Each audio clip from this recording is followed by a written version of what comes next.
आसुची आउ एक लघुचाप 3 दिन बर्षिब जानतु केउ केउ जिले में प्रबल रु अति प्रबल वर्षा होबार संभावना रही। तो पूर्व बंगोपसागर एवं एहर पार्श्ववर्ती उत्तर बंगोपसागर अंचल में घूर्णिबलय सक्रिय रही। घूर्णिबलय समुद्र पतन ठारू 1.5 किमी उच्चतार वायुमंडल पर्यंत व्यापी। परवर्ती समय घूर्णिबलय लघुचापर रूप नेबार संभावना रही। लघुचाप प्रभाव में ओडिशा रे विशेष प्रभाव पड़ो ना। दक्षिण ओडिशार किछि अंचल में काँ भा वर्षा हो पारे किंतु तमिलनाडु उपरे अधिक प्रभाव पकाइब बोली पाणीपाग विभाग पूर्वानुमान करिछि। एहार प्रभाव में 28 तारिख रु दक्षिण ओडिशार केतेक अंचल में हालुका और मध्यम धरणर वर्षा होबार संभावना रही।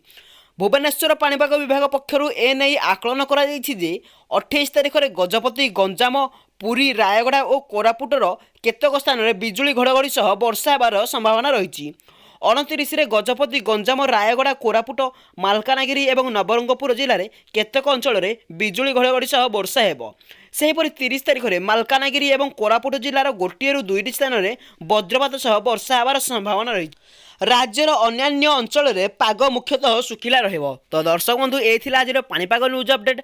प्रतिदिन एपरी पाणीपाग न्यूज अपडेट सर्वप्रथमे पाइबा पई आम चैनल को सब्सक्राइब करी बेल आइकन को ऑल कर रखिथांतु।